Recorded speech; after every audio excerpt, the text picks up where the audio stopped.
Welcome to another edition of the Preseason Coaches Show here on Friday nights in Carolina. And if you haven't, feel free to hit the like, follow, and subscribe button to our YouTube channel, Facebook, Instagram, and our Twitter pages for more content. Today I'm joined by the Currituck County head football coach, Paul Bossi. Coach Bossi, welcome to the show.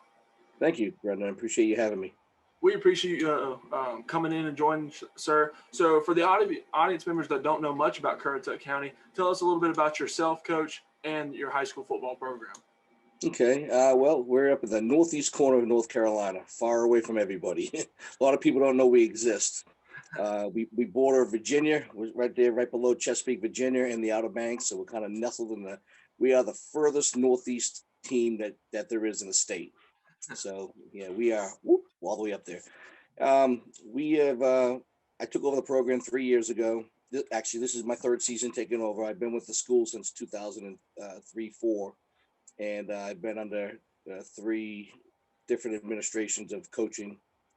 So I've been in and out of it a couple of times. I've been head wrestling coach ever since 2004-05, and I came from Pasquotank High School originally.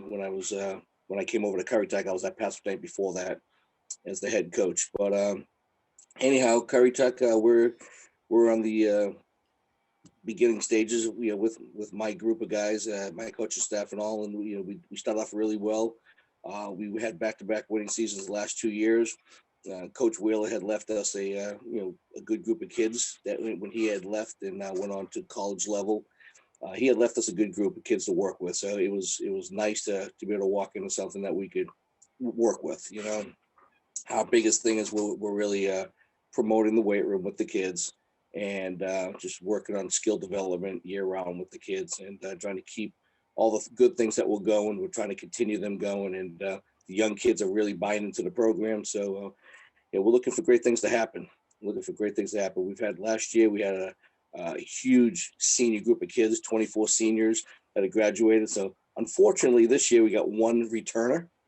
We had 3 returners, but one of them had, due to COVID, when a parent had lost their job, so they had relocated as the father needed to find a new job. So they relocated. It's a shame. He was a big lineman. He was a 6'3", 275-pound sophomore lineman. He was my starting center last year. So we lost him. And then we lost our only returning defensive player due to grades with the COVID. And some of these kids are struggling with their discipline and time management at home. So anyhow, we don't have any returners on the defense. We have 1 returner on offense. So we're going to be a young squad, but I'm very optimistic because I think this year, our JV program has been pretty good the last couple of years. Last year we were conference champions.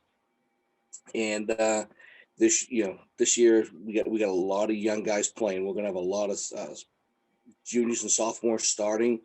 And we have 4 freshmen that I think have a very good chance to play some varsity football. So we did some skill development over the summer and saw some things. We entered a 7-on-7 league with our kids, and we saw some really good things. One of our freshmen had stepped up, and right now he's going to be either our number 2 or 3 receiver. He's definitely going to be playing some varsity ball. So we things are looking good for us. Yes, we're going to be young, but we're going to be ready to roll. We're going to be in shape. The boys are disciplined and they're ready to play some football and they're hungry. So definitely, no doubt about it.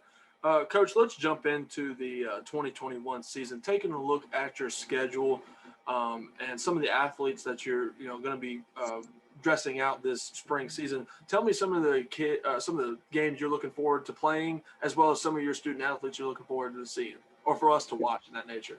Yeah. Well, every game is going to be an interesting game. I'm looking forward to every single game. Northeastern's the top dog around here. They've been in the last two state titles. They're tough year in, year out. Coach Moore does a phenomenal job with the group of kids that he has. So that's always going to be a really, really tough game for us. Other than that, it's a really weird year because we know we're going to be young, and but like I said, we feel very optimistic that we're going to be very competitive. We feel that way. But I know a lot of schools are hurting with their grades. I know a lot of kids are hurting. I know like Edenton's not having a JV this year. Now we don't play Edenton this year because next year they're going to be in our conference again. they were in our conference for many years. They dropped out for the last classification change. So now, for the last 5 years, we had played them as a non-conference game. But this year, because of the COVID and dropping back to only 7 games, that's one of the non-conference games that we won't be having. But they're a very, very good program, and they have an excellent JV program. So for them not to have a JV program, that just tells me a little bit about what's going on over there. I haven't talked to anybody, but I could just assume they're having the same difficulties that a lot of coaches are talking about, and everybody's talking about the grades. So that's what's killing kids.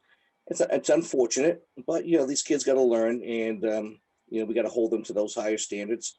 And so everything's, like I said, it's going to be a very interesting year. We don't know what to expect from anybody, on who's return and whatnot. One guy that we're very high on is our running back, number 9, Travion Powell.